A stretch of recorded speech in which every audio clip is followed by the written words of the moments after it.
কথায় তো শুনেছেন যে ভূতের সাথে কোনোদিন বিতর্ক করতে নেই। এইরকম একটা চ্যালেঞ্জ হচ্ছে ব্লাডি মেরি চ্যালেঞ্জ। এই চ্যালেঞ্জ অনুযায়ী একটা আয়নার সামনে মাঝরাতে মোমবাতি নিয়ে 3বার bloody Mary, bloody Mary, bloody Mary বলতে হয় এবং তক্ষুনি সেই ভূতটি চলে আসে। তো শুরু করছি সেই চ্যালেঞ্জটা। সেই রকম এইখানে এই মেয়েটি এই চ্যালেঞ্জটি করতে যাচ্ছে।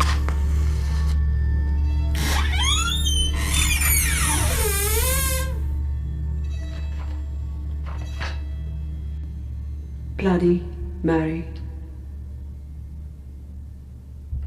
Bloody Mary.